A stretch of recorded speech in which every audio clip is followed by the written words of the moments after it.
오늘은 2024년도 예산안을 논의합니다. 정부는 어려운 여건 속에서도 민생 경제를 살리는데 총력을 다해왔습니다.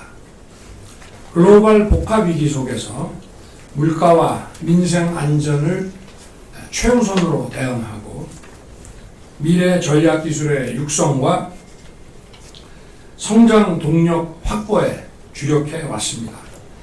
또한 근본적인 경제 체질 개선을 위한 구조 개혁과 규제 혁신에도 박차를 가해 왔습니다. 지난 정부의 방만한 재정 운영으로 국가 채무가 400조 원 증가했고 지난해 처음으로 1000조를 돌파했습니다. 우리 정부는 전 정부가 푹 빠졌던 재정 만능주의를 단호하게 배격하고 건전 재정 기조로 확실하게 전환했습니다. 그 결과 치솟기만 하던 국가 채무 증가세가 급격하게 둔화되었습니다. 주요 국제 신용 평가사들이 우리나라의 대외 신인도를 긍정적으로 평가하고 있습니다. 그 이유는 우리의 건전 재정 때문입니다. 대외 신인도를 지키고 물가 안정을 확고히 하기 위해서는 건전 재정 기조를 착실히 이어나가야 합니다. 일각에서는 선거를 앞두고 정부가 예산을 과감하게 풀어야 한다고 주장합니다. 그렇지만 국채 발행을 통한 지출 확대는 미래 세대에게 재정 부담을 떠넘기고 국가 신인도 하락으로 기업 활동과 민생 경제 전반에 어려움을 가중시킬 것입니다. 그 대신 우리 정부는 경제 체질을 시장 중심 민간 주도로 바꿔 민간이 더 활발하게 투자하고 지출하고 일자리를 만들어내는데 역점을 둘 것입니다. 이를 위해 민간 투자를 저해하는 킬러 규제를 과감하게 철폐하고 민간의 자금이 흘러갈 수 있도록 금융 시스템을 정비할 것입니다. 내년도 총 지출은 656조 9천억으로 잡았습니다. 2005년 이후 가장 낮은 2.8% 증가한 수준입니다. 모든 재정 사업을 원점에서 재검토하여 정치 보조금 예산, 이권 카르텔 예산을 과감하게 삭감하였고 총 23조 원의 지출 구조 조정을 단행했습니다. 총 지출에서 법정 의무 지출, 경직성 경비와 필수 지출을 제외한 정부의 재량 지출 약 120조 원의 20%에 가까운 과감한 구조 조정입니다. 이를 통해 확보한 재원은 국가가 반드시 해야 할 일에 집중적으로 투입하였습니다. 진정한 약자 복지의 실현, 국방, 법치 등 국가의 본질 기능 강화, 양질의 일자리 창출을 위한 성장 동력 확보라는 3대 핵심 분야에 집중적으로 지원할 것입니다. 취임 후 저는 우리 사회의 어려운 분들을 찾아뵙고 전통 제조업인 뿌리 산업부터 반도체 2차 전지와 같은 첨단 산업 현장까지 두루 다니며 경청한 사항들을 꼼꼼히 메모하여 두었다가 내년 예산에 적극 반영하였습니다. 우선 선거 매표 예산을 배격하여 절약한 재원으로 서민과 취약계층, 사회적 약자를 더욱 두텁게 지원하겠습니다. 국민의 최저 생활을 보장하는 생계급여의 지급액을 내년에 21만 3천 원 인상하였습니다. 이는 지난 정부 5년 동안 인상한 규모를 전부 합친 19만 6천 원을 한 해에 단번에 뛰어넘는 수준으로 내년에 인상하는 것입니다.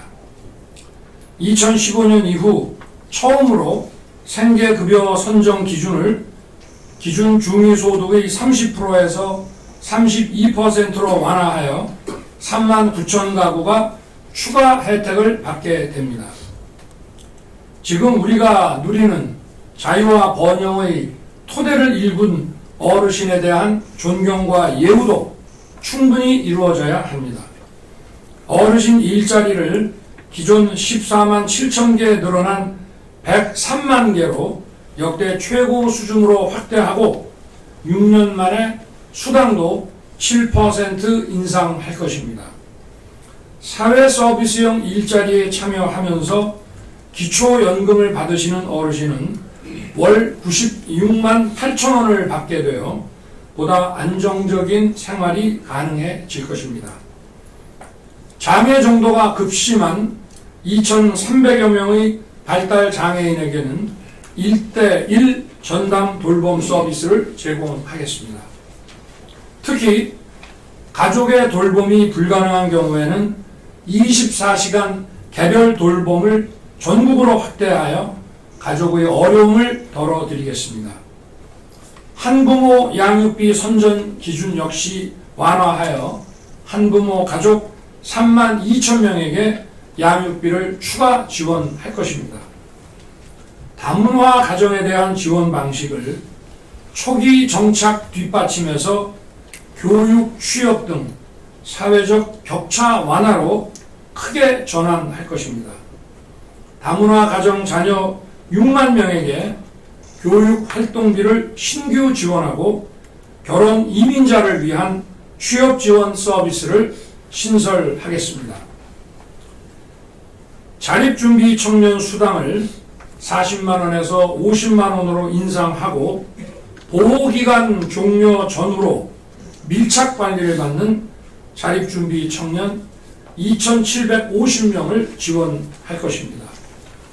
청년들이 원하는 생활 체감형 지원을 강화하겠습니다. 고등교육의 기회균등을 예산에 충실히 반영하였습니다. 기초 차상위 가구 모든 청년들이 다른 학생들과 같은 출발선상에서 마음 놓고 공부할 수 있도록 국가가 대학 등록금을 전액 지원할 것입니다. 기초 차상위 가구 자녀 둘째부터 전액 대학 등록금을 지원하던 것을 모든 자녀로 확대한 것입니다.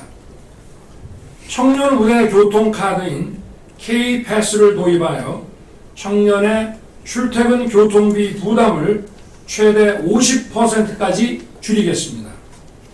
청년의 국가기술 자격 시험 응시료를 50% 연 3회 감면하여 취업준비 비용 부담을 덜어드릴 것입니다. 청년들이 근무하기 좋고 근무하고 싶은 산업단지를 만들겠습니다. 문화가 함께 숨쉬는 일터를 만들겠습니다. 산업단지에 복합문화센터 100개, 아름다운 거리 60개를 조성하고 기숙사형 오피스텔 등 청년 주거 편의시설도 대폭 설치하겠습니다. 총 12만 명의 소상공인에게 저리융자와 함께 고효율 냉난방기와 고용보험료를 최대 80%까지 지원하여 최대 연 500만 원의 부담을 덜어드리겠습니다. 다음으로 치안, 국방, 행정서비스 등 국가 본질적 기능을 수행하는 데 국민의 세금을 충실하게 사용하겠습니다. 최근 묻지마 범죄에 근본적으로 대응하기 위해 경찰 조직을 철저하게 치안 중심으로 구조 개편하고 예산 배정도 조정하겠습니다. 모든 현장 경찰에게 저위험 권총을 보급하고 101개 기동대에게 흉기 대응 장비를 신규 지급할 것입니다. 상황별 대응 제압 훈련, VR 장비 등 모의 훈련 시스템을 도입하여 긴박한 상황에서 시민의 안전을 지키는 치안 역량을 강화하겠습니다. 국민의 정신건강을 위해 732억 원을 추가 투입할 것입니다. 마음 돌봄이 시급한 분들이 쉽고 편리하게 정신건강 상담을 받을 수 있도록 하겠습니다. 이를 통해 중증 정신질환자를 조기에 발견하여 집중심리와 사례 관리로 이어지도록 하겠습니다. 정신응급의료센터를 확대하고 정신건강복지센터 인력을 확충하겠습니다. 국가 홍수 대응 체계를 전면 개편하는 데 6조 3천억 원을 투입하겠습니다. 지난 정부는 보해체에만 집중하고 하천 준설과 정비는 소홀히 하여 홍수 피해가 더욱 가중되었습니다. 국민의 안전과 시수를 위해 하천 준설과 정비를 다시 본격적으로 추진하겠습니다. 저수지 준설을 7개에서 77개로 대폭 확대하여 강수 저장 능력을 강화하고 엄남 위험을 줄이겠습니다. 전국 하천의 홍수 조기 경보망을 확대하여 홍수 예보 시점을 당초 홍수 발생 3시간 전에서 6시간 전으로 앞당기겠습니다. 국가가 국민을 위해 헌신하는 군 장병들의 후생은 곧 국가 안보와 직결됩니다. 초급 간부의 노후 숙소 4만 2천 개를 전부 개선해서 농물 관사 제로화를 신속하게 추진할 것입니다. 장교와 부사 간의 복무장려금을 2022년 각각 600만 원과 500만 원에서 내년에는 1,200만 원과 1,000만 원으로 각각 2배 인상하여 강한 군대를 위한 인재 확보에 매진하겠습니다. 이미 약속드린 대로 내년도 병 보험급을 35만 원 추가 지급하여 25년까지 병 보험급 200만 원을 달성하겠다는 국정과제를 차질 없이 추진하겠습니다. 또한 더위와 추위를 조금이나마 덜 수 있도록 얼음 정수기 15,000개와 플리스형 스웨터를 전 장병에게 보급할 것입니다. 국가의 품격은 국가가 누구를 어떻게 기억하느냐에 달려 있습니다. 국가에 헌신하신 영웅들을 제대로 기억하는 것이야말로 국가 정체성의 핵심입니다. 보훈 보상금을 2년 연속으로 5% 수준 인상하고 일상 속에서 국가 유공자의 헌신을 기억할 수 있도록 디지털 보훈 전시관을 개소하겠습니다. 글로벌 중추국가로서 국제사회에 대한 책임있는 역할과 기여도 확대해야 합니다. 우리 경제 위상에 걸맞게 ODA 규모를 올해보다 2조 원 확대한 6조 5천억 원 수준으로 편성했습니다. 늘어난 ODA 예산은 우리 기업과 청년의 해외 진출 등 국익 증진에 도움이 되는 전략적 분야에 중점 편성하겠습니다. 우크라이나 재건 지원 ODA 예산을 5배 이상 확대하고 디지털 분야 ODA를 대폭 늘리겠습니다. 글로벌 연대 확산의 핵심인 인태지역, 아프리카 등 전략 지역에 대한 ODA 투자도 1조 4천억 원에서 2조 원으로 확대했습니다. 후쿠시마 원전 오염수 방류에 대응하여 우리 해역과 수산물에 대한 안전 감시 체계를 더욱 촘촘히 구축하고 국산 수산물을 국민들께서 안심하고 드실 수 있도록 관련 예산을 총 7,400억 원 수준으로 대폭 확대하겠습니다. 다음으로 양질의 일자리 창출과 성장 동력 확보에 한치의 소홀함이 없도록 하겠습니다. 바이오, 우주 등 미래 산업 생태계를 선점할 2조 5천억 원 규모의 전략 프로젝트를 추진하겠습니다. 보스턴 코리아 프로젝트와 같이 세계 최고 수준의 기술을 확보하기 위한 글로벌 R&D 협력에 1조 8천억 원을 투자할 것입니다. 반도체, 2차 전지, 디스플레이 등 올해 지정된 특화단지 7개소에 대해 용수 등 기반시설, 기술혁신 저리 융자, 첨단산업 특성화 대학 등을 종합적으로 지원하겠습니다. 수출은 우리 경제의 근간이자 일자리 창출의 원천입니다. 정부는 내년도에도 수출 드라이브 전략을 강력하게 추진할 것입니다. 원전, 방산, 플랜트 분야의 수주 지원을 위한 수출 금융을 대폭 공급하겠습니다. 2조 원 규모의 스타트업 코리아 펀드를 신설하고 청년 창업가들의 자유로운 창업 공간인 한국형 스테이션 F를 조성하겠습니다. 첨단 분야를 중심으로 외국 기업, 유턴 기업, 지방 이전 기업에 대한 투자 보조금을 2배 이상 확대하겠습니다. AI, 바이오, 사이버 보안, 디지털 플랫폼 정부 구축 4개 분야에 4조 4천억 원을 투자하겠습니다.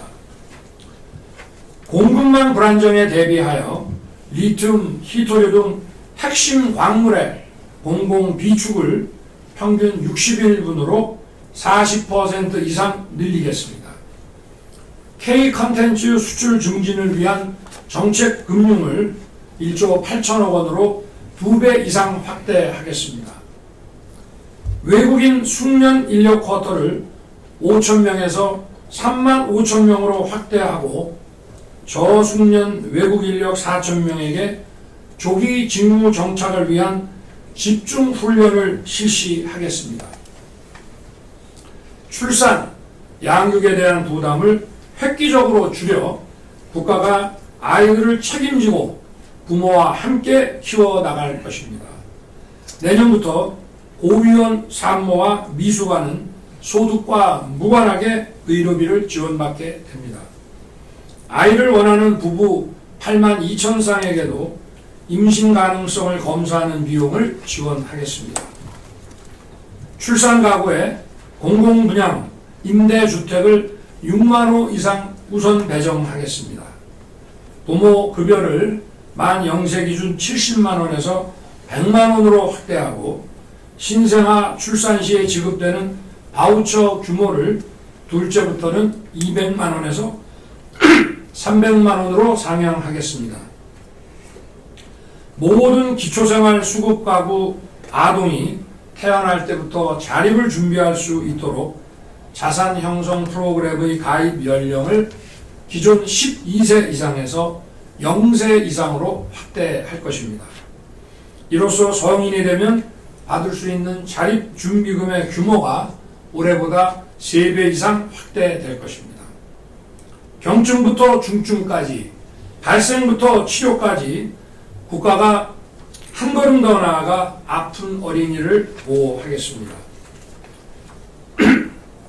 정부의 소아의료 지원 예산을 기존의 62억 원에서 334억 원으로 5배 이상 대폭 확대하겠습니다.